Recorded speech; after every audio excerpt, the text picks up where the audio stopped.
Hello dear students, कैसे हैं आप? चलो, जानते हैं आप अच्छे होंगे, राइट? तो अभी ह्यूमन हेल्थ एंड डिजीज इस चैप्टर के इस वीडियो सेशन में मैं आप सभी को वेलकम करता हूं। बच्चों, जैसे कि मैंने आपको बोला था कि ये चैप्टर हमको 3 पार्ट में डिवाइड करके आपको ध्यान में रखना है। पहला पार्ट होगा पूरा इम्यूनोलॉजी, दूसरा पार्ट ये डिसीजेस एंड डिसऑर्डर्स, और तीसरे पार्ट में हम पढ़ेंगे एडिक्शंस और एडोलेसेंस। क्लियर? तो अभी ये सेकंड जो पार्ट है फेज, जिसमें हम अलग अलग डिजीज पढ़ने वाले हैं। 10 डिजीजेस आपको ध्यान में रखना है एंड एवरी डिजीज इंपॉर्टेंट, उसका सिग्निफिकेंस है। डिजीज और उसका क्लासिफिकेशन मैंने स्टार्ट में ही आपको इंट्रोडक्टरी लेक्चर में और वीडियो में बताया है। डिजीज माने हमारी बॉडी का कोई भी एक आधा ऑर्गन या तो सिस्टम, उसका फंक्शन जब डिस्टर्ब हो जाता है, eight that time it results in disease. That means definitely it affect on the health. So disease can be defined as disturbed or deranged functioning of one or more organ or system in our body caused by infection, defective diet or heredity.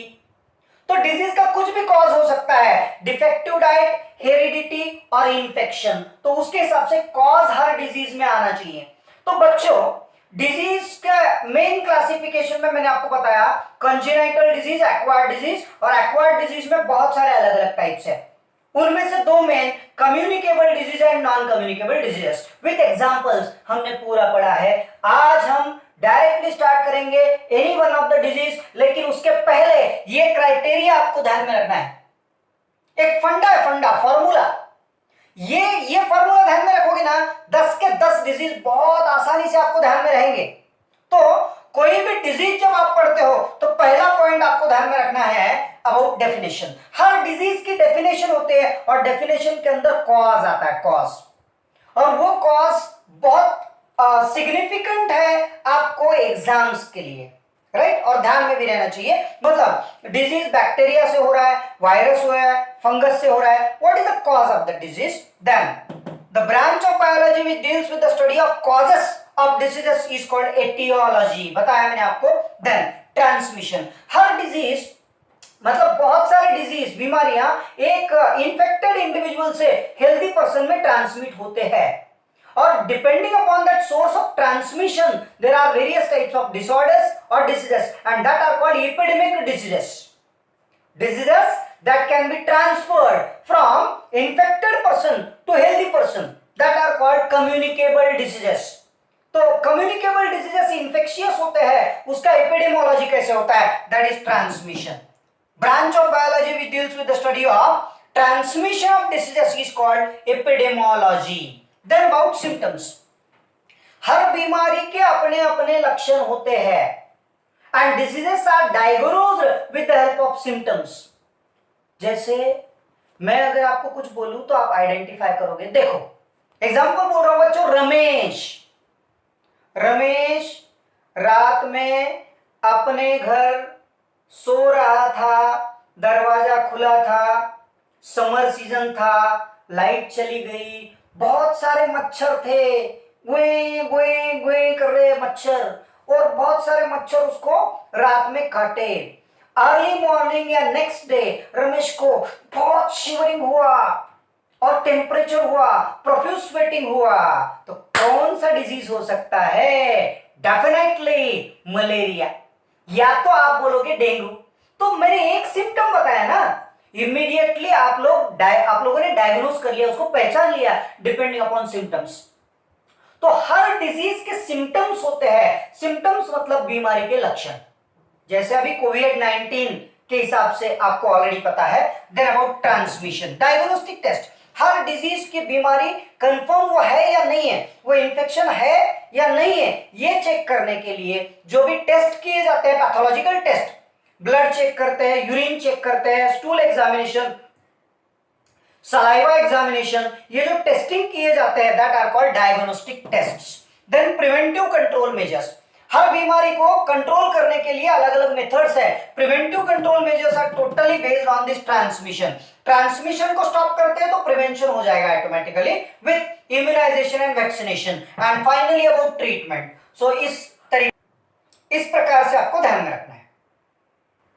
Alright, So try to understand about typhoid. Typhoid is the infectious disease of intestine. Small intestine में इसका infection होता है, ये आपको ध्यान में रखना है. Typhoid is a bacterial disease caused by bacteria Salmonella typhi. क्या बैक्टीरिया का नाम? Salmonella typhi.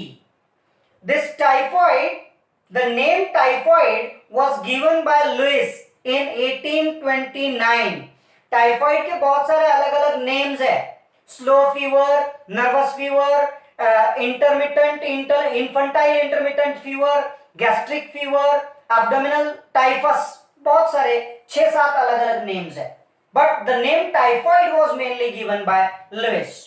ये जो बैक्टीरिया है, this bacteria is gram negative bacteria usually found in the lumen of intestine of infected person. Infected person के lumen में, intestine में ये बैक्टीरिया का बहुत लार्ज मल्टीप्लिकेशन होता है. And usually these are thrown outside, eliminated outside through the faecal matter of infected person as well as carrier person. तो carrier person क्या है, ये भी आप ध्यान में लो. यहाँ पे carrier is the person who is recovered from typhoid but still having this large number of pathogen in the intestine and eliminating these pathogens through the fecal matter, human excreta is the main source.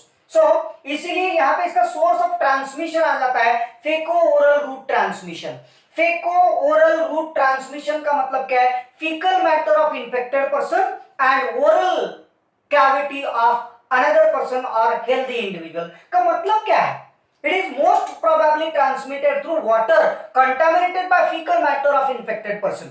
Infected person का human excreta, fecal matter अगर कहीं भी बाहर है, nearby drinking water resources, आप अगर बहुत बड़ी नदियां हैं तो मतलब अभी बहुत कम रेयरली दिखता है, लेकिन कुछ साल पहले रिवर के साइड में बहुत गंदगी होती थी. ह्यूमन एक्सक्रीटा वहीं पे लोग डिस्पोज करते थे, तो उस वजह से ये जो गंदगी है ये पीने के पानी में फैलती है और बीमारियां फैलती है. That is called faeco oral route transmission. Also transmitted through what this hands, fingers and nails contaminated through fecal matter.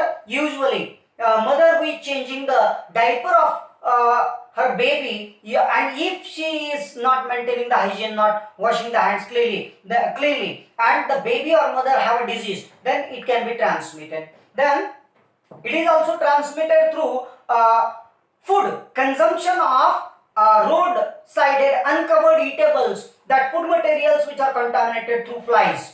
By eating of fishes, oysters, lobsters which are cultivated in sewage polluted water. So simply it is waterborne and foodborne disease. Then symptoms. Typhoid का main symptom है person बीमार गिर जाता है और कम से कम 25 दिन 1 महीने तक उसका टेम्परेचर कम नहीं होता. तो ये क्लासिकल सिम्टम है.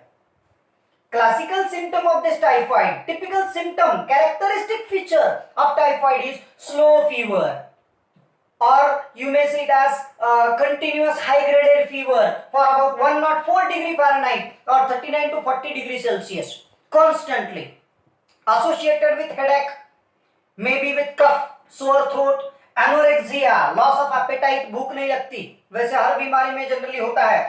Then abdominal पेन्स, जैसे मैंने बोला it's a disease of intestine, तो इंटेस्टाइन में पेन्स हो गए. Intestinal irritation with pain in abdomen, sometimes constipation, constipation मतलब पेट साफ ना होना. Diarrhoea, so many times person also shows symptoms like diarrhea with watery green stool, and usually in the second week of infection there is a development of rose spots. इतना बीमार हो जाता है, इतना टेम्परेचर वो इंडिविजुअल का बढ़ जाता है कि दूसरे हफ्ते में वो बिस्तर पे पड़े हैं और बहुत हाई टेम्परेचर है, तो बॉडी के ऊपर, ट्रंक के ऊपर ऐसे रेड पिंक कलर के स्पॉट्स आते हैं. That is called rose spots appear on the trunk, usually in the second week of infection. Sometimes epistaxis is also observed, मतलब नोज ब्लीडिंग ये भी हो सकता है. WBC काउंट में लिम्फोसाइट काउंट बढ़ जाएगा लेकिन इओसिनोफिल काउंट कम हो जाएगा. This is also typical symptom और sign in this typhoid. Typhoid disease diagnose करने के लिए एक टेस्ट है, that is simply called Widal test. उसके पहले एक रिएक्शन भी चेक की जाती है, diazo reaction is tested on the skin that may become positive in the case of typhoid, but the typical test for diagnosis of typhoid is Widal test. It's a blood test for diagnosis of typhoid. Then about preventive control measures. All these preventive control measures are basically depending upon source of transmission. So drinking water resources should be kept clean. Water and milk should be boiled during epidemics. Raw fruits and vegetables should not be consumed. That means it should be washed before consumption, and hygienic condition should be maintained. So these are some of the important things. With that, vaccination, immunization is very important for preventing transmission of this typhoid. Typhirex, Typirim and TY21 are the vaccines which were discovered regarding the preventive control measures of typhoid. It is treated by one of the medicine that is known as chloromycetin. Is the drug that is used for the treatment of typhoid. So this is most of the points regarding typhoid. बच्चों immediately हम पढ़ेंगे अभी amoebiasis. दोनों diseases related है. कौन सा? Typhoid और amoebiasis. दोनों डिजीज में इंटेस्टाइन का इन्फेक्शन होता है, लेकिन टाइफॉइड में स्मॉल इंटेस्टाइन और अमीबियासिस में लार्ज इंटेस्टाइन.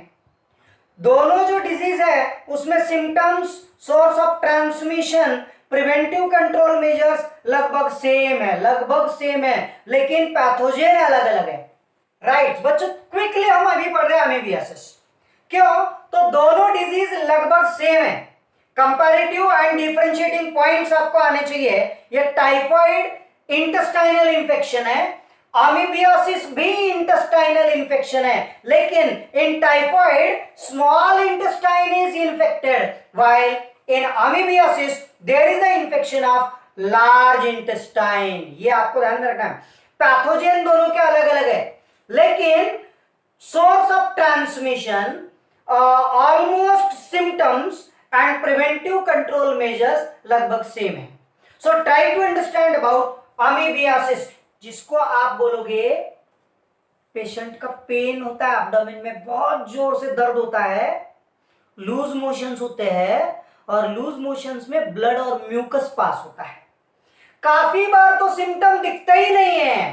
तो पहला पार्ट आप ध्यान में रखो, अमीबियासिस में पेशेंट इन्फेक्टेड है, उसकी बॉडी में ये प्रोटोजुआ है, ये जर्म्स है, ये प्रोटिस्ट है, एंटामीबा हिस्टोलाइटिका, लेकिन उसको कोई भी तकलीफ नहीं है, तो हम बोलेंगे कैरियर. ध्यान देना, टाइफॉइड में भी कैरियर होता है, अमीबियासिस में भी कैरियर है. टाइफॉइड का कैरियर कौन? Person who is recovered from typhoid but still having pathogen in the intestine and eliminating this bacteria from or through the stool for a long duration, that individual is called carrier. यहाँ पे क्या है? Person having entamoeba histolytica in the intestine but not showing any complaint, not showing any symptoms are called carriers. अब amoebiasis, try to understand. Amoebiasis is the infectious disease of intestine caused by this protista entamoeba histolytica. तो आप इसको प्रोटोजुअल disease बोल सकते हैं, protist disease बोल सकते हैं. ये एंटामीबा हिस्टोलाइटिका ये प्रोटिस्ट की वजह से होता है, मतलब लाइक अमीबा. ये पैथोजेन के दो अलग अलग फॉर्म होते हैं, सिस्टेड फॉर्म एंड एनसिस्टेड फॉर्म. बच्चों आपने अमीबा का मल्टीप्लिकेशन पढ़ा है या तो पढ़ोगे आप रिप्रोडक्शन में. अमीबा व्हेन और इन नॉट सर्वाइविंग कंडीशन, जब उसको डिफिकल्टी होती है सर्वाइव करने के लिए, at that time these amoebulas forming a cyst around them and multiply within the cyst. वैसे यहाँ पे सिस्टिक फॉर्म होता है, this is dangerous form. These pathogens remain in the environment for a long time and that can cause or transmit the infection. While the encysted form, when released outside the body, they immediately die. So this is simply about pathogen. Cyst and encysted form that is not having cyst is also called trophozoites. So here entamoeba histolytica usually causes the infection of intestine. So most of the symptoms are in relation to the intestine. So try to understand. Before to that, transmission, source of transmission same है, feco-oral route transmission. That is, amoebiasis is transmitted through the fecal matter, usually water contaminated through the fecal matter of infected person, uncleaned hands, fingers and nails that are contaminated through fecal matter, food, vegetables and fruits that are contaminated through the fecal matter are the main source of infection of transmission of amoebiasis. Now, symptoms of amoebiasis. Intestine का infection होता है तो severe pains in abdomen, abdominal pain with mild diarrhea or dysentery with presence of mucus and blood in the stool. तो stool में, stool माने excreta में blood और mucus पास होता है, that is the typical symptom for identification of amoebiasis. Second thing, most of the time this entamoeba may enter into bloodstream and also infect the liver, causing damage of the liver known as amoebic liver abscess. This is called amoebic liver abscess, and this intestinal disease sometimes it is a very severe form. Temperature भी आता है, severe abdominal cramps होते हैं और बहुत bloody stool होता है. At the time this severe form of amoebiasis is called invasive amoebiasis और फ्लूमिनेंट अमीबियासिस. ये नेम्स आपको ध्यान में रखना है, एंट्रेंस में पूछते हैं. Then amoebic colitis, large intestine का इंफेक्शन है. Large intestine is called colon, that's why the disorder is called amoebic colitis. So symptoms, तीन टिपिकल सिम्टम्स आप ध्यान में रखना है, 3 symptoms.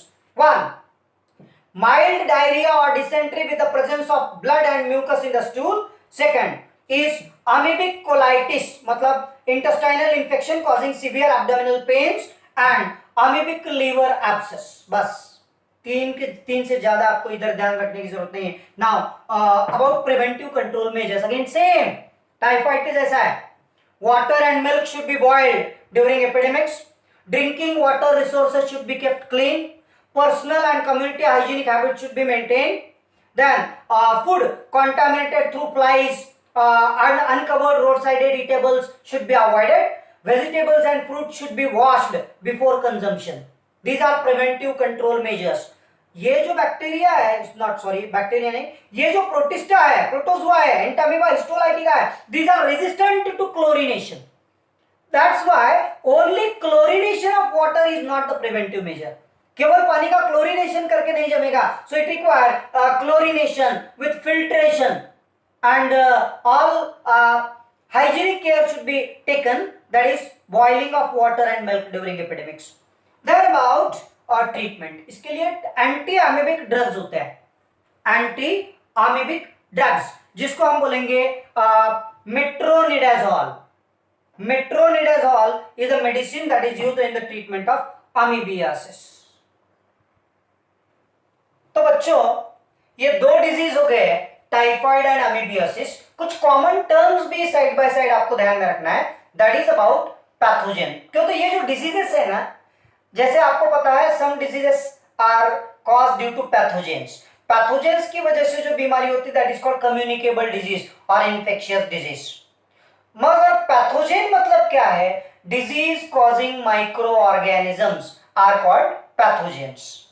Disease causing microorganisms are called pathogens. जैसे यहाँ पे ये बैक्टीरिया is the pathogen, इधर ये protozoa, protist is the pathogen.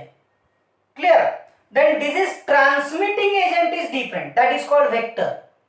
होता क्या है, वेक्टर और कॉज में काफी बार कुछ बच्चों का कंफ्यूजन होता है. तो यहाँ पे diseases that are caused, usually that pathogens are the disease causing agents. और पैथोजेनिसिटी क्या है?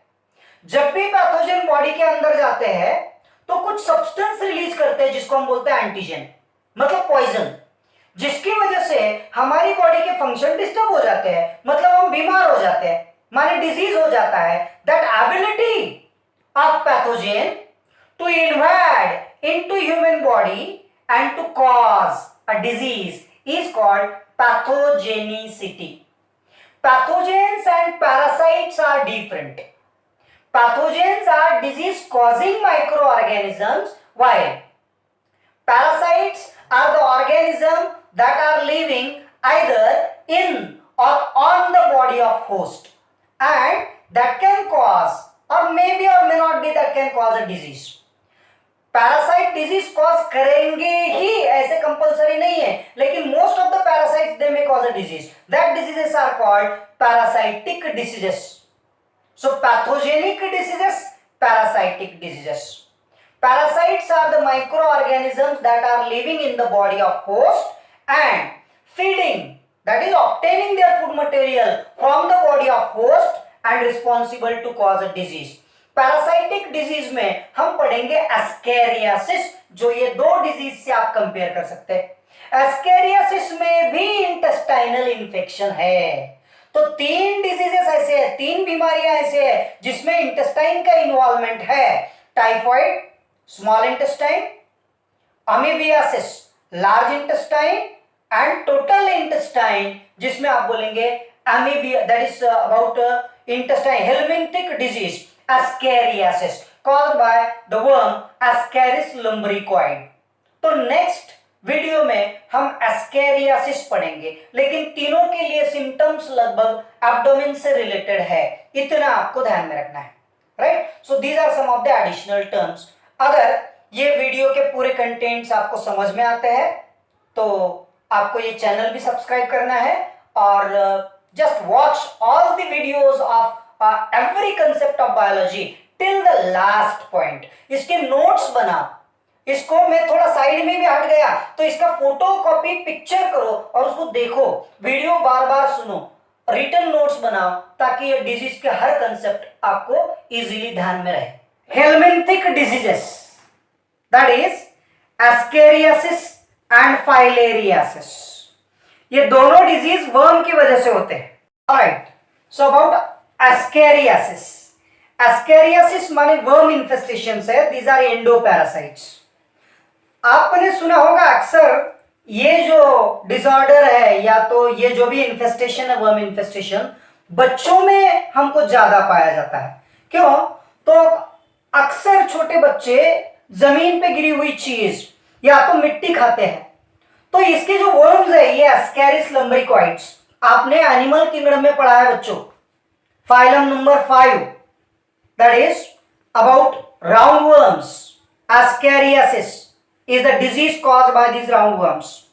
तो ये जो वर्म्स है वो वर्म्स के एग्स जो है वो ज्यादातर मिट्टी में या तो soil, water, food contaminated through the fecal matter of infected persons, उसमें ज्यादा होते हैं. And these are directly ingested into human body through this water, food contaminated through the fecal matter. तो fecal matter के जरिए ये जब इंटेस्टाइन में या स्टमक में जाते हैं एग्स, तो एग हैच होते हैं और उसमें से निकलते हैं लार्वा. आपको लगता है कि ये जो वर्म्स है, वर्म्स, ये वर्म्स केवल इंटेस्टाइन में नहीं, ये तो पूरे बॉडी में घूमते हैं. ये इंटेस्टाइन की वॉल को पेनिट्रेट करके लिम्फेटिक सिस्टम, ब्लड और ब्लड के जरिए हार्ट, लंग्स, पूरा बॉडी में बॉडी टूर मारते हैं ये वर्म्स. तो कैसे इनका लाइफ साइकिल, चलो आज पढ़ते हैं हम ascariasis. Ascariasis is the intestinal disease. It can cause infection, infestation of intestine. It is the intestinal disease caused by worm. Nematode worm बोल सकते हैं आप. That is about helminth or roundworms. So Ascariasis is caused by this roundworm called Ascaris lumbricoids. इसका नाम है Ascaris lumbricoids. These eggs of worm get ingested into human body. Now try to understand life cycle of these worms in its explanation of pathogen. तो जब भी इसके eggs human intestine में जाते हैं, due to that warmness in the stomach and intestine, the egg hatches and the larva come out from the eggs, and these larvae penetrate the wall of intestine. intestine की wall penetrate करके ये larvae lymphatic system और blood में जाते हैं. blood में से घूमते घूमते घूमते घूमते ये larvae heart में जाते हैं, heart से फिर वापस घूमते घूमते lungs में जाते हैं through circulation. तो अक्सर जब भी वर्म इन्फेस्टेशन होता है और अगर उसको हम इग्नोर करते हैं तो इट में डैमेज द वाइटल ऑर्गन्स. कभी कभी तो ब्रेन भी डैमेज होता है और इंडिविजुअल या तो जिस बच्चे को ये वर्म इन्फेस्टेशन हुआ वो कोमा में भी जा सकता है. सो it's a serious disorder. These worms through blood, circulatory system, heart, they migrate and enter into lungs. Lungs में तकरीबन 10 से 14 दिन तक 10 to 14 डेज ये वर्म्स आराम करते हैं। मतलब छोटे छोटे लार्वे लंग्स में रहते हैं, उनको वेंटिलेशन मिलता है ना, एयर कूल, राइट। तो हम ब्रीदिंग करते हैं तो वार्म एयर में वो जिंदा रहते हैं 10 से 14 दिन तक, और ये लार्वे थोड़े से ऐसे बड़े बन जाते हैं। Then these larvae penetrate the alveoli of lungs. Lungs के अल्वियोलाई को पेनिट्रेट करके वो bronchi, tertiary bronchi, secondary bronchi, primary bronchi में से आते हैं ट्रेकिया में। ट्रेकिया विंड पाइप, जहां से हम ब्रीदिंग करते हैं। देखो ये वर्म की लार्वे इंटेस्टाइन से, ब्लड से, हार्ट से लंग्स में, लंग्स को पेनिट्रेट करके ऐसे ऐसे ऐसे ऐसे ऐसे ऐसे ये लार्वा आ गए कहां? ट्रेकिया में। अक्सर जिन बच्चों को वर्म का ये इन्फेस्टेशन होता है उन बच्चों को सर्दी खांसी होती है, क्यों? तो लंग्स का इन्वॉल्वमेंट है, तो अक्सर खांसी आएंगी, कफ आएंगी, और ट्रेकिया में वहां पे इरिटेशन होगा। फिर ये बच्चे जब कफिंग करते हैं, राइट, कफ आता है, और कफ आने के बाद वापस वो कफ के अंदर क्या है? ये लार्वा है, ये वर्म है, वर्म का बच्चा, और फिर वो कफ स्वलन कर लेते। वापस वो वर्म कहां गया? ट्रेकिया में से गया इसोफेगस में, और इसोफेगस से वापस स्टमक, और स्टमक से इंटेस्टाइन। लेकिन इसके लिए लगभग 2 से 3 महीने लगते हैं। It require about approximately about 60 to 70 days after ingestion of this egg through the man, and then the worm again re-enter into intestine। पूरा बॉडी में घूम के वापस इंटेस्टाइन में चले गए, 2 से 3 महीने लगते हैं। Now in the intestine the worm mature। अब ये जो worms है ये mature हो गए, adult बन गए। Sexes are separate, male and female। These worms are usually featureless worms, cream in color, and these are externally featureless। Syncytial epidermis बहुत moist होता है। These are endoparasites, long worms। Male is shorter, female is longer। Male posterior end of the male is curved, posterior end of the female is straight, and male has a penile setae। Male के पीछे दुम, ये ऐसे 2 penile setae होते हैं। Female do not have penile setae। And both the worms have complete digestive system with the central or proximal anterior mouth and terminal end of anus। तो ऐसे complete worm। आपका पेन होता है ना, hand writing करते हैं आप pen, ये तो मार्कर है, इसका साइज ज्यादा है, पेन के साइज के इतने ऐसे लंबे ये 2 वर्म्स, 2 नहीं बहुत सारे वर्म्स इंटेस्टाइन में बन जाता है। इंटेस्टाइन में वो ऐसे मूवमेंट करता है, काफी बार तो इंटेस्टाइन ब्लॉक हो जाता है। और अब इंटेस्टाइन में इनका होगा sexual reproduction. Male female worm mate with each other and male release spermatozoa, female release the egg. The fertilisation occur in the intestine. अब इंटेस्टाइन में वो एग फर्टिलाइज हो गए। These fertilised egg are removed, eliminated through the faecal matter in about 60 to 70 days after injection. 60-70 दिन के बाद, मतलब जैसे वो एग गए उसके 2-3 महीने के बाद लाइव वर्म्स और उसके इन्फेक्टेड एग फीकल मैटर में से वापस सॉइल में जाते हैं, और फिर ये इस तरह के ह्यूमन बीइंग्स का एक्सक्रीटा, ह्यूमन एक्सक्रीटा अगर एनवायरनमेंट में कहीं भी रिलीज होता है, इम्प्रॉपर ड्रेनेज लाइन डिस्पोज होती है कहीं भी ऑन द रोड साइड और near by drinking water resources, तो पूरे ये वर्म्स, उसके इन्फेक्टिव एग्स ये सॉइल में जाएंगे और वाटर में जाएंगे और फूड कंटामिनेट करेंगे। फिर वापस ऐसा फूड, ऐसा सॉइल, ऐसे वाटर जो भी ड्रिंक करने में आता है, खाने में आता है, तो ये एग्स जो इन्फेक्टिव एग्स है जिसके अंदर पैथोजेनिक लार्वा है, that get ingested into other human bodies and the cycle is again continued। तो यहां पे आपको टिपिकली ध्यान में रखना है, only one host is involved in ascariasis, that is man। Man is the definitive host for Ascaris lumbricoid infestation and female worm। अब ये फीमेल वर्म फर्टिलाइजेशन के बाद ध्यान में रखो, each female after fertilization produce more than 2 lakh eggs per day। हाँ, जनताचा कारखाना, जिधर उधर पूरे वर्मी वर्म इंटेस्टाइन में हो गए ना, एक फीमेल एक दिन में 2 लाख से ज्यादा अंडे दे रही। तो पूरे ये eggs, fertilized egg, unfertilized egg, larvae and adult worms get eliminated, excreted through the fecal matter। and again it can contaminate the food, water and else other things and enter into the human body for next cycle. So this is simply about the life cycle of Ascaris lumbricoid worm. Now बच्चों अभी disease का pattern, इसका source of transmission जैसे मैंने अभी बताया through contaminated food, water, soil, drinks, that is contaminated through the faecal matter और this eggs, drinks contaminated with the eggs of worms. Then about symptoms, as disorder is related with the intestine, most of the feature are continuously or these are usually related to intestine. Abdominal cramps हो सकते हैं, abdominal flatulence मतलब पेट फूल जाना, आप pens और irritation हो सकता है, इंटेस्टाइनल इरिटेशन, कभी कभी तो वर्म्स पूरे इंटेस्टाइन को ब्लॉक कर देते हैं, जाम हो जाता है, that can cause a constipation, but usually it is also associated with fever, क्यों तो लंग्स में भी इंफेक्शन हो सकता है, pneumonia like symptoms also occur in this disease and the person also shows the pneumonitic symptoms, fever with cough and coryza. Then also loss of appetite, anorexia and loss of weight are also the symptoms. So many time नीचे से बंद हो गया ना, outgoing बंद हो गया, block हो गया इंटेस्टाइन, तो ऊपर से शुरू हो जाएगा vomiting, may be associated with vomiting and presence of live worm in the fecal matter and lungs are also infected in this particular stage. One of the typical sign जिसको हम बोल सकते हैं that is eosinophilia. eosinophil count बढ़ जाता है, आप जाके जब सर्कुलेशन चैप्टर पढ़ोगे बॉडी फ्लूइड्स एंड सर्कुलेशन, वहां पे eosinophil का फंक्शन दिया है एलर्जिक रिएक्शंस, और eosinophil काउंट ये वर्म इन्फेस्टेशन में भी बढ़ जाता है, that is called eosinophilia. These are some of the important marked symptoms associated with ascariasis. Then about preventive control measures, वो तो सेव है, जैसे ट्रांसमिशन आपके ध्यान में आ जाएगा तो preventive control measures, hygienic condition should be maintain, fruits and vegetables should be washed before consumption, cleanliness of hands, fingers, nails is important, then water, milk and all the things, edible things that should be hygienic and properly cooked.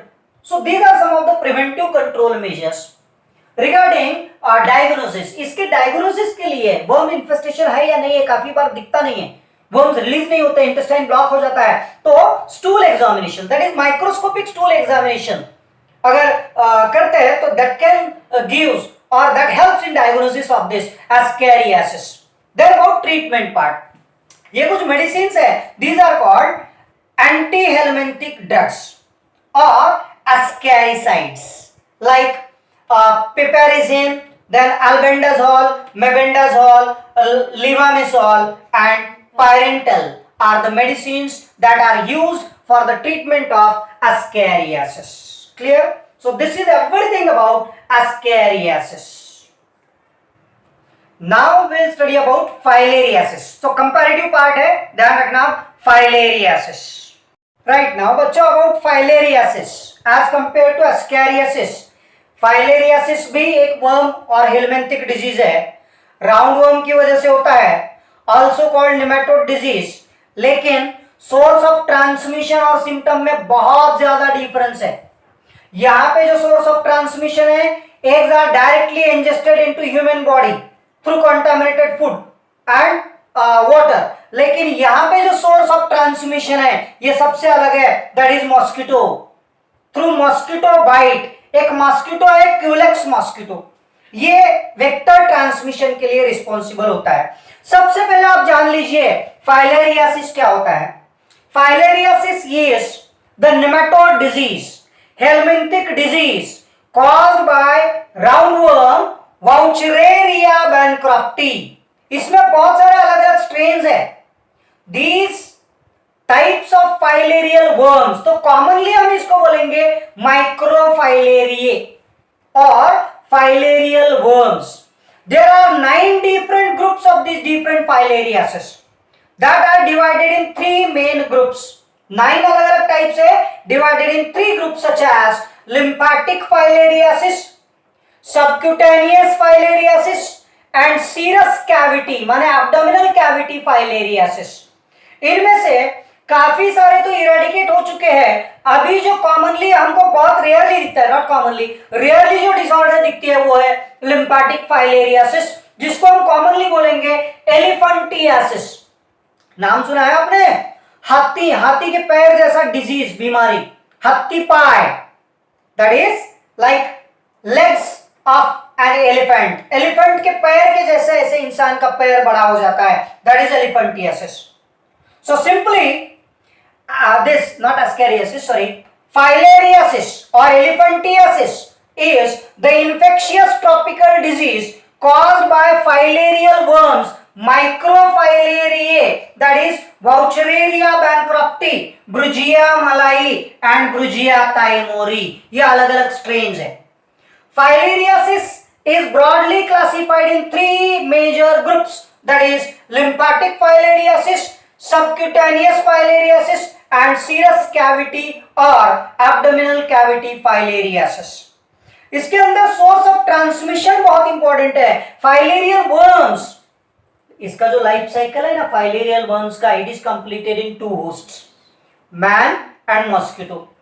यहां पे man is the definitive host, यहां पे नहीं है। Life cycle of filarial worms और microfilariae is completed in two hosts, man and mosquito, but most probably it grows and develops and undergoing molting stages in human body. When the infected mosquito bite to human body, the infected egg or larvae enter into skin. It remain in the skin for a long time. Skin के अंदर ये माइक्रोफाइलेरियल eggs के दो moulding stage होते हैं। Then the microfilaria enter into lymphatic system, blood lymphatic fluid के अंदर जाते हैं and it can cause different types of effect और हार्म्स। वहां पे इसके different stages get completed and then it turns into microfilarial worm. Microfilarial worm का ये ट्रांसमिशन हुआ और उस हिसाब से इसके सिम्टम्स है। सिम्टम्स बहुत सिंपल है, स्किन से रिलेटेड सिम्टम्स है। Irritation of skin, skin become dry, thick, rough and oedema. ये वर्म, ये जो वर्ड है एडिमा माने thickening, swelling, thickening of skin. It also affect legs, arms, breast, scrotum, testis and genital organs in male as well as female. जहां कहीं भी ये filarial worm का इन्फेस्टेशन है, स्किन थिक होती है, स्वेलिंग आ जाती है। ज्यादातर लेग्स जो है, पैर, लेग्स की स्किन ज्यादा इन्फेक्ट होती है और लेग्स ग्रो बड़ा बनते जाता है पैर, और नीचे से स्वेलिंग ऊपर आती है। फिर पहले lower leg, lower extremity, then upper extremity, thigh, और थाई के बाद में जो स्वेलिंग आता है, इट आल्सो इन्फेक्ट और affect the genital organs and may cause infertility. हाँ, फाइलेरियल वर्म्स की वजह से इनफर्टिलिटी भी होती है। इसीलिए तो बोलता है ना, एक मच्छर साला आदमी को इनफर्टाइल बना देता है। नाना पाटेकर ने बहुत पढ़ाई करके ये डायलॉग बोला है। सो मच्छर काटने से इनफर्टिलिटी होती है and that disorder is filariasis. Be clear? So it infect or affect the genital organs, leading to accumulation of fluid in vulva, vagina and also in the scrotum, and the scrotum enlarges and it appears like a coconut, and that is called hydrocele. So accumulation of fluid in the lymphatic fluid in the tissue is called lymphedema, and it infect or also results in accumulation of that fluid in the testes, resulting in hydrocele. So these are typical symptoms of filariasis. Preventive control measures very simple. It is most probably transmitted through the Culex mosquito bite. That's why this control on the mosquito population, mosquito production is very important. Rearing of Gambusia fish. Gambusia, आपने सुना होगा, एक काफी बार slogan आप read करोगे इन Marathi dish, गप्पीज मासे पाळा आणि हिवताप टाळा। वो जैसे है, जैसे कोई भी फिश अगर हम रेयर करते हैं पॉन्ड में, तो fish they feed on the predators of mosquito larvae. Mosquito larvae जो होते हैं उसके ऊपर वो फीड करते हैं, इसीलिए मॉस्किटो का पॉपुलेशन कम होता है।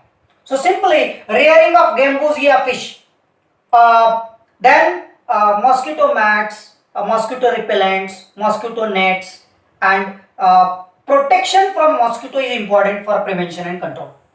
ट्रीटमेंट में एक ही मेडिसिन है, डाइइथिल कार्बामाइसिन और कार्बामाइसिन साइट्रेट. डाइइथिल कार्बामाइसिन साइट्रेट ये जो मेडिसिन है, tablet, this one tablet taken twice a day. हर रोज मॉर्निंग इवनिंग एक एक टैबलेट लेना है फॉर अबाउट 21 डेज, 3 वीक्स. 3 हफ्ते के लिए ट्रीटमेंट कंटिन्यू करना है. एक भी गैप होता है तो वापस से ट्रीटमेंट रिपीट करना पड़ती है.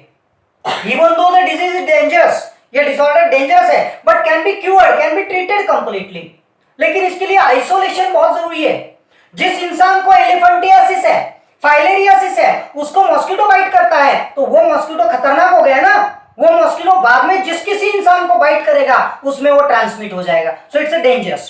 Preventive control measures are very important. Treatment diethylcarbamazine citrate twice a day for 21 days and the dose is repeated for 5 days after 6 months. देखो 20 दिन के लिए टैबलेट लेना है, मॉर्निंग इवनिंग एक एक टैबलेट, और ये 20-21 दिन के बाद वापस 6 महीने के बाद 5 दिन का कोर्स. ऐसे इसकी ट्रीटमेंट है फाइलेरियासिस. तो ये दोनों डिजीज जो है, ascariasis and filariasis, are born diseases और हेलमिंथिक डिजीजेस. मलेरिया,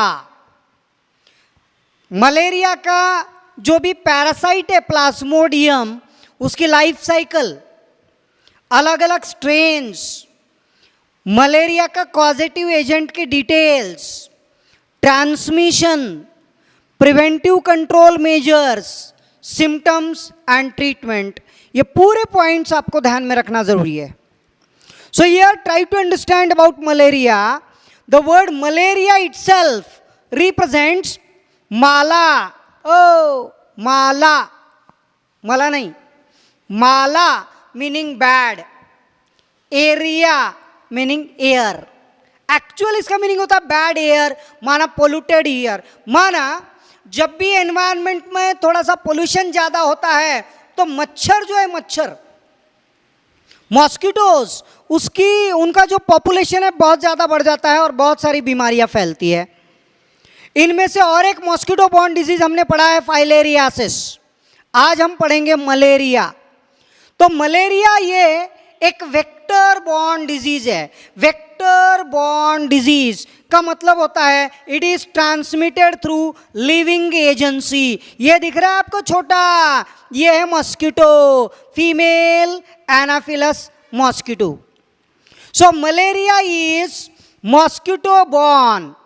इसको हम बोल सकते हैं मॉस्किटो बॉर्न और vector borne infectious disease caused by parasite और प्रोटिस्ट प्लाज्मोडियम. इसका जो माइक्रो ऑर्गेनिज्म है, माइक्रो ऑर्गेनिज्म का नाम है प्लाज्मोडियम. बच्चों प्लाज्मोडियम ये जो पैरासाइट है इसके 4 अलग अलग स्ट्रेन है. And depending upon these 4 different strains, there are 4 different types of malaria. These 4 Plasmodium strains are Plasmodium falciparum, Plasmodium vivax, Plasmodium ovale and Plasmodium malariae. प्लाज्मो, ये आपको लर्न करना पड़ेगा.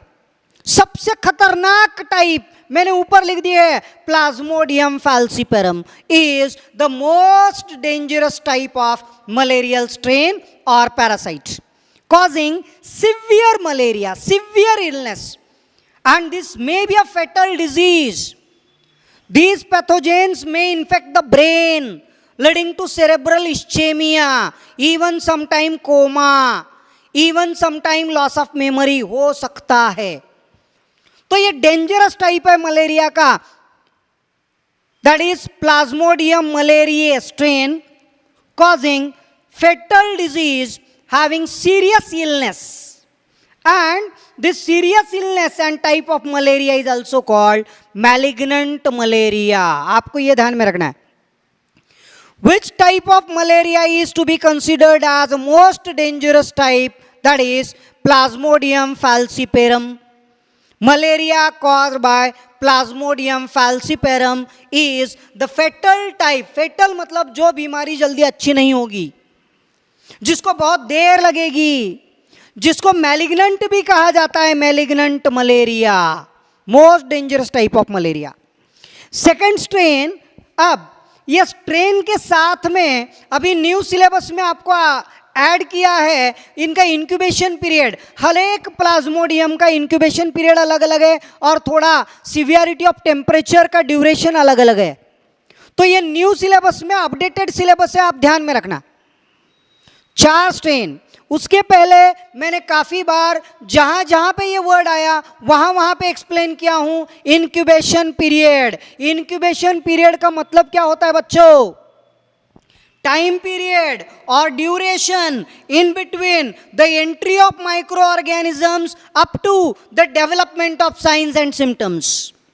माइक्रो ऑर्गेनिजम्स बॉडी में इन्वेड होने के बाद, अंदर जाने के बाद कुछ दिन लगते हैं सिम्टम अपीयर होने के लिए. तो जब साइंस एंड सिम्टम अपीयर होते हैं, वो जो ड्यूरेशन है in between the entry of pathogen up to the development of symptoms is called incubation period.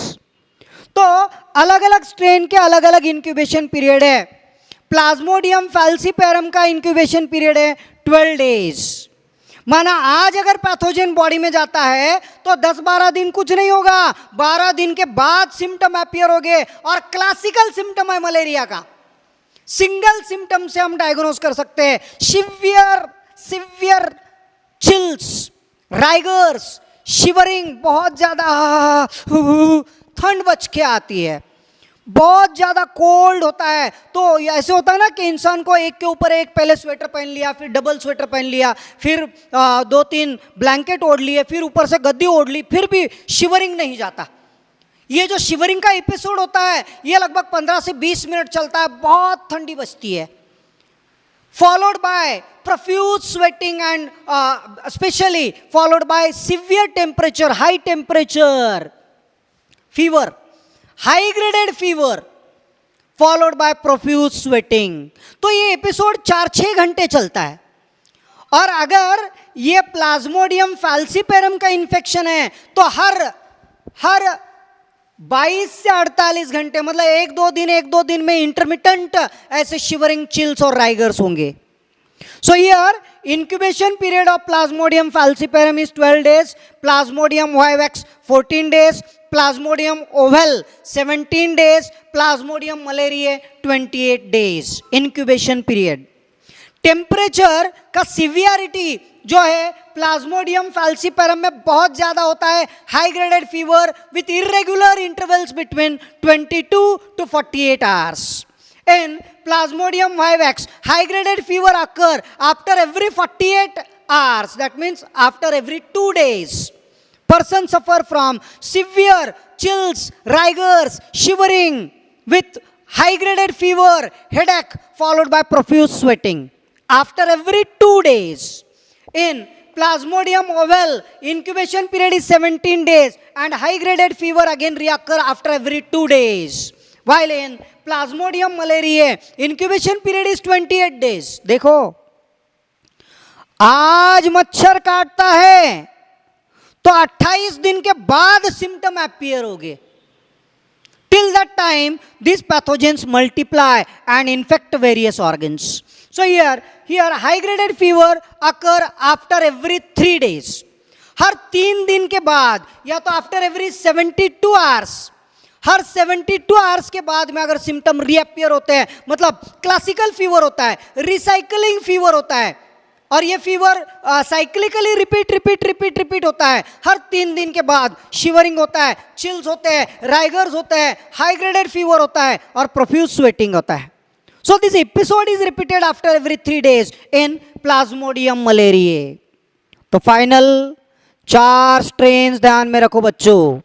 Plasmodium malariae, plasmodium ovale, plasmodium vivax और सबसे खतरनाक plasmodium falciparum. These are 4 different steps or strains causing malaria. Now, life cycle of this malarial parasite, Plasmodium is completed in 2 hosts. ये भी आपको ध्यान में रखना है, पैथोजेंस के बारे में details. Life cycle of Plasmodium, that is malarial parasite, is completed in 2 hosts, human body, man and mosquito. The disease is vector borne disease commonly transmitted through female anopheles mosquito. बच्चों आपको note down करना है, अलग अलग mosquito अलग अलग बीमारी फैलाते हैं, जिनमें हमने एक देखा है एडिस मॉस्किटो की वजह से फैलने वाली बीमारी. आपको ढूंढना है, this is assignment. Culex mosquito की वजह से फैलने वाली बीमारी, और अब ये फीमेल एनाफिलस मॉस्किटो जो बीमारी स्प्रेड करती है, that is malaria. So malaria is vector borne disease transmitted through female Anopheles mosquito. Why not mail?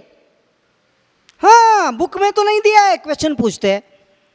Why not male? Because male vegetarian होते हैं, वेजिटेरियन, उनको नॉनवेज नहीं पसंद आता. फीमेल जो है ना वो ब्लड सक करती है. मेल मॉस्किटो जो है ना it feeds on plant cell sap. Green plant में जो फ्लूइड होता है वो फ्लूइड सक करके वो अपनी जिंदगी जीते हैं. लेकिन female Anopheles mosquito blood suckers होते हैं, ब्लड सक्कर्स. उनको ब्लड बहुत ज़्यादा पसंद है, ब्लड सक करते हैं, और इनके ज़रिए ये डिजीज़, ये पैथोजेंस पूरे मतलब काफ़ी सारे लोगों में फैलते हैं. Female Anopheles mosquito. Now here life cycle of this Plasmodium parasite is completed in 2 host, human host that is man and mosquito, female Anopheles mosquito. Human body में होता है इसका सेक्सुअल रिप्रोडक्शन ना असेक्सुअल रिप्रोडक्शन, और mosquito की body में होता है इसका सेक्सुअल रिप्रोडक्शन. कैसे होता है अभी नेक्स्ट फेज में आप देखोगे through diagrammatic presentation about life cycle of malarial parasites in human body and in mosquito. Alright, so about life cycle of Plasmodium is completed in 2 hosts, man and mosquito. When the female anopheles mosquito bite to any infected human, जब भी किसी individual को malaria हो जाता है और उसको mosquito bite होता है, female Anopheles mosquito, usually when she is pregnant, she absorb, suck maximum blood. At the time of this blood meal, during this process of ingestion of blood meal, the female anopheles mosquito suck that parasites present in the human bloodstream, and the parasites enter into the body of mosquito. These parasites present in the bloodstream of infected person are in the form of gametocytes or gametocysts. जो भी infected human individual होता है उसके blood में ऐसे Plasmodium के parasites के gametes, गैमेटोसिस्ट, छोटे छोटे छोटे स्पर्मेटोज हुआ और एग होते हैं गैमेटोसिस्ट्स, मेल फीमेल गैमेटोसिस्ट्स, और बहुत सारे छोटे छोटे लार्वे होते हैं, you may see it as मेरोजोइड्स.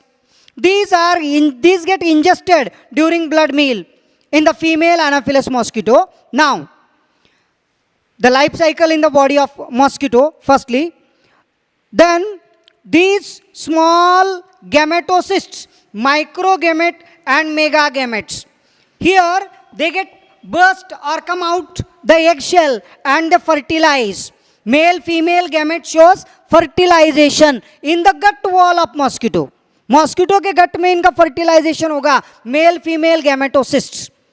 They fertilise in the alimentary canal of this mosquito to form the zygote. This is diploid zygote. The zygote which are formed in the alimentary canal, in the next stage it forms the particular larval stage, not larval actually, but the fixed stage that is called ookinete. Then later on gets converted into oocyst, forming a hard cyst on it. This ookinete oocyst rupture the wall of gut and then it gets converted into small little larva. After bursting the oocyst, it converted into large into a small larval stage called as sporozoite. Sporozoite is the infectious stage of this plasmodium. Now, the sporozoites penetrate the wall of the gut, and through gut wall it migrate and enter into salivary glands. अब ये बारीक बारीक बारीक बारीक छोटे छोटे लार्वे वो mosquito के गट वॉल में से पेनिट्रेट करके धीरे धीरे धीरे मॉस्किटो के सलाइवरी ग्लैंड में जाके बैठते हैं. Now the mosquito is infectious. अब ये मॉस्किटो के सलाइवरी ग्लैंड में इन्फेक्शियस लार्वे आके बैठ गए जिनका नाम है स्पोरोजोइट्स. यहां पे नाम लिखा नहीं है मैंने, अभी लिख देता हूं, स्पोरोजोइट्स.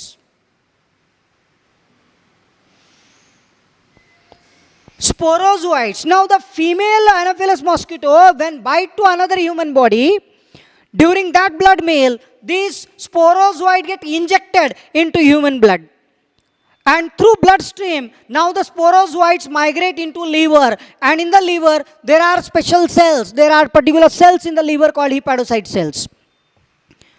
अब ये छोटे छोटे छोटे लार्वा माने ये स्पोरोजोइट्स ब्लड स्ट्रीम के जरिए बहते बहते बहते लीवर में जाते हैं. लीवर के अंदर सेल्स होते हैं हेपाटोसाइट sales, Kufar sales. Kufar sales are phagocytic cells. पहले तो कुफर सेल्स इनको खा लेते हैं तो कुफर सेल खुद मर जाते हैं, फिर ये हिपैटिक सेल्स को इन्फेक्ट करते हैं. हिपैटिक सेल के अंदर जाके बैठ गए कौन? स्पोरोजोइट्स. एंड वहां पे ये बनते हैं हिप्नोजोइट्स. इसका मल्टीप्लिकेशन और सेक्सुअल रिप्रोडक्शन स्टार्ट हो गया. Sporozoites undergoes mitotic division continuously to produce large larvae known as hypnozoites. Later on it gets converted into merozoites. Now एक एक लीवर सेल में बहुत सारे थाउजेंड्स ऐसे माइक्रो लार्वे ऐसे बहुत ऐसे मूवमेंट कर रहे. अब वो सेल बस्ट हो जाएगी, रप्चर हो जाएगी, liver cell burst, and large number of merozoites again release into blood stream.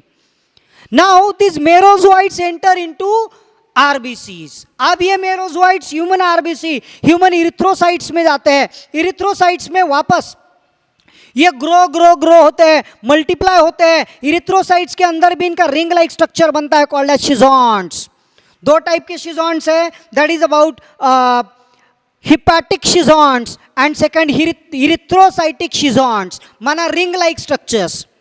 Now these again multiply into erythrocytes. RBC के अंदर multiply हो रहे हैं. अब lakhs of RBCs get infected. बहुत सारे RBC में ये पैरासाइट जाके बैठ गए और RBC के अंदर मल्टीप्लिकेशन हो रहा है. अब RBC ग्रो हो रही है. RBC के अंदर हीमोग्लोबिन को जगह नहीं रहेगी ना, ऑक्सीजन ट्रांसपोर्ट में दिक्कत आएगी ना, तो अब आरबीसी के अंदर पूरा मल्टीप्लाई हो रहे मेरोजोइट्स. लार्ज नंबर ऐसे मेरोजोइट्स मल्टीप्लाई हो रहे आरबीसी के अंदर. आरबीसी पट रप्चर हो जाएगी.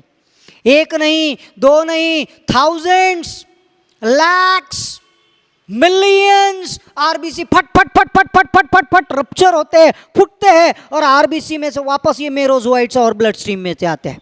जब ये आरबीसी रप्चर होता है तब वहां से आरबीसी में से एक पिगमेंट, ये एक एंजाइम बाहर निकलता है, केमिकल बाहर निकलता है जिसको हम बोलेंगे हीमोजोइन पॉइजन. तो हीमोजोइन निकलने की वजह से वो पर्सन को शिवरिंग स्टार्ट होता है, ठंड बच के आती है because of continuous rupture of RBCs. RBC फट फट फट फट जैसे जैसे फुटते हैं वैसे वैसे पर्सन को शिवरिंग आता है, चिल्स होते हैं, राइगर्स होते हैं, शिवरिंग होता है, हेडेक होता है, बहुत ठंड बचती है अबाउट 15 to 20 मिनट्स. उसके बाद में बहुत हाई ग्रेडेड फीवर आता है और फिर प्रोफ्यूज स्वेटिंग होता है और फिर फीवर कम होता है. So these episodes are cyclically repeated again and again and again after every 2 or 3 days. Is the classical symptom of malaria because of rupture of RBCs. तो पहले लीवर का इन्फेक्शन हुआ, अब आरबीसी का इन्फेक्शन हुआ human body में. तो human body में ये लाइफ साइकिल दो अलग अलग तरीके से चल रही है इन 2 different phase. First is about hepatic phase and second is erythrocytic phase. You may say it as pre-erythrocytic phase and erythrocytic phase. अब आरबीसी जब रप्चर होते हैं तो आरबीसी के अंदर से और छोटे छोटे लार्वे जिसको हम बोलेंगे अगेन मेरोजोइट्स एंड गैमेटोसिस्ट पूरे ब्लड में रिलीज होते हैं. फिर ऐसे इंडिविजुअल को वापस दूसरी मॉस्किटो जब बाइट करती है तो again it enter into the blood into the body of mosquito, this gametocyst, and again the life cycle in the body of mosquito starts. So thus life cycle of malarial parasite plasmodium is completed in two hosts, in female anopheles mosquito and in human body, in two different steps. Firstly by infecting liver, and secondly by infecting RBCs by the rupture of RBCs. So this is about life cycle of plasmodium. Now symptoms. Right now try to understand about symptoms of malaria. Orally explain कर रहा हूँ, words के ऊपर focus करना. Malaria का सबसे पहला classical symptom है cyclically repeating fever. Classical cyclic fever again and again after every 2 or 3 days. This is the classical symptom of malaria. Fever associated with headache, chills, rigors, shivering, followed by profuse sweating. Then malaria के अंदर bone pen, joint pains भी बहुत ज्यादा होते हैं. That is called arthralgia. Arthralgia meaning associated with joint pains. Haemoglobinuria माने अंदर पूरा ब्लीडिंग हो रहा है ना, आरबीसी रप्चर हो रहे हैं, तो यूरिन में से भी काफी बार रेड पिगमेंट जाती है like blood. So haemoglobinuria, presence of haemoglobin in the urine. यहां पे लीवर का इंफेक्शन होता है तो लीवर पे स्वेलिंग आ जाएगा. That is हिपैटोमेगाली. हिपैटोमेगाली, enlargement of liver, and also sometime splenomegaly, enlargement of spleen. Spleen और लीवर दोनों का इन्फेक्शन है. इंटेस्टाइनल इन्फेक्शन भी होगा इसी वजह से. Nausea and vomiting, severe vomiting. So high graded fever associated with nausea and vomiting is also the symptom of malaria, malarial infection. Another thing is about malaria के अंदर रेटाइनल डैमेज होने का भी बहुत चांस होता है. जो भी छोटे छोटे आर्टरीज है, ब्लड वेसल्स है, ब्लड फ्लो और आरबीसी रप्चर होने के कारण रेटाइनल डैमेज, सेरेब्रल इस्चेमिया, और you may say it as cerebral haemorrhage, you may say bleeding. So many time kidney failure भी होता है. Kidney failure is also found or obtained in this severe type of malaria. Sometime person may go in coma. So many time person suffer from convulsions. मतलब बहुत जोर के झटके आते हैं because of high graded fever. In some severe cases there is loss of memory because it may affect the brain. So these are some of the severe symptoms of malaria. अलग अलग malarial parasites का incubation period अलग अलग है. Preventive control measures for malaria is about mosquito control. Mosquito का population control में आ जाता है तो मलेरिया का स्प्रेडिंग रुक जाएगा ना, because it's a vector borne disease. So mosquito repellents using net, mosquito nets, mesh on windows, doors. Then stagnant water should be cleaned regularly, time to time. पानी अगर कहीं पे रुका है, ठहरा है, तो उसको क्लीन करना, ड्रेन करना बहुत ज़रूरी है. Cleanliness of environment is very important. Rearing of gambusia fish in और nearby that water resource, because these Gambusia fish are the predators of mosquito larvae that can control the population of this mosquito and larvae. With that, stagnant water should be removed. These are some of the preventive control measures. Mosquito repellent should be used. Chloroquine के कुछ tablets होते हैं. Some other tablets are also that are used as anti-malarial drugs. Common cold. Simply it's known as a cold or acute rhinitis or pharyngitis, laryngitis. Pharynx, larynx का infection भी इसमें होता है, but it's a in Latin language it is known as rhinitis acuta catarrhalis. मतलब common cold, very simple, running nose. Most probably this type of infection is found about 4 to 6 times in a year in adults, and children more prone to suffer from this disease for about 10 to 12 times per year. तो ये बहुत सारा और बहुत ऐसे common disease है, viral disease के नाम से जाना जाता है। So common cold is the condition where there is running nose, sore throat, most probably it is acute disease, that means started suddenly, quickly and showing symptoms, and it is caused, most of the time it is caused by viruses like coronavirus or rhinovirus। Virus का नाम ध्यान में रखना है, corona virus. जैसे अभी आप पढ़ रहे हैं कोविड-19, ये भी कोरोना वायरस है, और ये जो सर्दी खांसी वाला वायरस है वो भी कोरोना वायरस है, लेकिन कोविड-19 न्यू स्ट्रेन है and that is quite dangerous. ये कॉमन वायरस है जो जाना पहचाना है, कई सालों से पता है, right. There about rhinovirus, दूसरा वायरस जो है दैट इज राइनो वायरस। अब ये जो डिजीज है कॉमन कोल्ड, इसको हम बोलेंगे कटार और कोराइजा। कोराइजा नाम भी है, मतलब सर्दी और खांसी, बस सिंपल। तो सर्दी खांसी में तकलीफ क्या होती है, सिम्टम्स क्या होती है, सभी को पता है। ट्रांसमिशन काफी लोगों को पता नहीं है, और जहां हमको सावधानी बरतनी चाहिए ये ट्रांसमिशन के हिसाब से। सो common cold is most probably transmitted when the infected individual come in contact with the healthy individuals, then the infection may be transmitted through nasal catarrh, droplets, nasal droplets, oral droplets during talking or sneezing, coughing, even by using towels, hankies of infected persons, so many times by shaking of hands with infected persons। जो भी person को सर्दी खांसी होती है ना, देखना ये ऐसे ही है, ऐसे, फिर हैंकी से नाक साफ करते हैं और फिर आप जाके शेक हैंड करते हो, सो इट्स अ बैड थिंग, और ये बीमारी फैल जाती है। वो जिनको भी कटार होता है, मतलब ये कॉमन कोल्ड होता है, उनके आंख में से भी सरीखा पानी आता है, वो आंख भी अपने साफ करते हैं, और जब भी हम शेक हैंड करते हैं तो ये इन्फेक्शन का बहुत ज्यादा खतरा होता है, बहुत ज्यादा चांस होता है। So source of transmission is mainly the contact with infected person through droplet infections, that is droplets during coughing, sneezing, talking, nasal or oral droplets. Also some vomits that are contaminated through the droplets like towel, hankies, etc., also by shaking of hands with the infected person. So this is about source of transmission. Symptoms के पहले आपको जानना है incubation period। incubation period का मतलब क्या है बच्चों?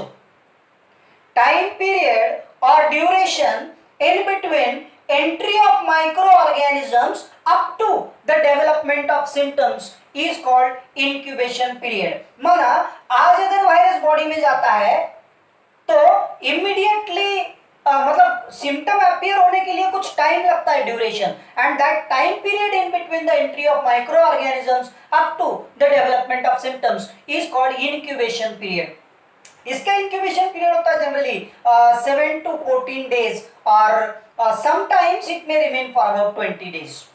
तो जनरली 14 days तक का ये इंक्यूबेशन पीरियड होता है कॉमन कोल्ड के लिए। मतलब जैसे ही किसी पर्सन को कॉमन कोल्ड कोराइजा होता है तो उससे हमको 14 दिन तक थोड़ा सा आइसोलेटेड रहना है, सेपरेट रहना है। वो जो इन्फेक्टेड पर्सन है वो 14 डेज तक रिस्पॉन्सिबल होता है ये डिसऑर्डर, ये डिजीज स्प्रेड करने के लिए। Clear? There about symptoms. Symptoms में बहुत कॉमन है, जब भी सर्दी खांसी होती है तो होता क्या है, running nose, that means there is constant nasal catarrh, nasal congestion, नाक बंद हो जाती है, सांस लेने में दिक्कत होती है। सोर थ्रोट का मतलब होता है इरिटेशन, इचिंग इन थ्रोट। समटाइम्स पर्सन और इंडिविजुअल में सफर फ्रॉम फीवर, काफी बार थोड़ा सा टेम्परेचर भी बढ़ जाता है। So fever with headache, associated with headache and cough, common cold, cough and coryza. इसी ड्यूरेशन में काफी बार ये नेजल कटार और इन्फेक्शन की वजह से अगर आंख में इन्फेक्शन हो गया तो आंख में रेडनेस होता है, लाल आंखें हो जाती है, दैट इज कॉल्ड कंजंक्टिवाइटिस, जिसको हम बोलते हैं आंखें आना। आंखें आना मतलब न्यू आईज नहीं आते, लेकिन आंख में इन्फेक्शन होता है, और ऐसे होता है कि हमने उस इंडिविजुअल के आंख में आंख भी डाल के देख लिया और अगर कुछ कंटामिनेशन हो गया तो हमको ऐसे लगता है कि इन्फेक्शन स्प्रेड हो गया, और हो भी जाता है काफी बार क्लोज कांटेक्ट की वजह से। सो पिंक आईज, ऐसे हम ये सिम्टम को डिस्क्राइब करेंगे, pink eyes, that is conjunctivitis, inflammation of eyes. With that, sometimes or so many times it mainly involve URTI, माना upper respiratory tract infection. नीचे नहीं है इन्फेक्शन, लंग्स में नहीं है. ये जो इन्फेक्शन है ये ट्रेकिया, थ्रोट, इसोफेगस के ऊपर है, माना pharynx, larynx, then sometimes about trachea, then nasal cavity, nasal congestion, also about throat. So this is about common cold coryza symptoms. हमें साइड बाय साइड आप ये भी ध्यान में रखना है कि कॉमन कोल्ड और कोराइजा में इन्फ्लुएंजा लाइक सिम्टम्स भी होते हैं. क्लियर? माना मसल एक्ट, हेडेक, पेन्स, फटीग, थक जाना, ये ऐसे कुछ नॉर्मल और माइल्ड सिम्टम्स भी होते हैं. इसके लिए प्रिवेंटिव कंट्रोल मेजर्स में उतना ही है, washing of hands with soap and water cleanly, mechanical cleaning of hands, right? Avoid contact with infected persons and most probably avoid to go at public places. While coughing and sneezing, one should hold handkerchief on mouth and nose. It should be covered in order to prevent the spread of infection. And direct contact or close communication with infected person should be avoided. Alcohol based sanitizers also effective for protecting the transmission of this disease, common cold and coryza. So these are some preventive control measures. And then about treatment अगर आप बोलोगे तो बहुत simplified symptomatic treatment होती है. Virus के लिए कोई ट्रीटमेंट नहीं है. जैसे टेम्परेचर बढ़ गया तो हाई टेम्परेचर है तो पैरासिटामोल के टैबलेट्स, नेजल कटार कंजेशन है तो उसके लिए सम एंटी कटारल टैबलेट्स, या तो सोर थ्रोट बहुत ज्यादा है तो उसके लिए कुछ एंटीबायोटिक्स, ऐसे कुछ ट्रीटमेंट होता है. बट नॉट श्योर और डैम ट्रीटमेंट. इट इज और it can be cured automatically even after 10 days, and also based on resistance power or immunity system. So this is about common cold and coryza.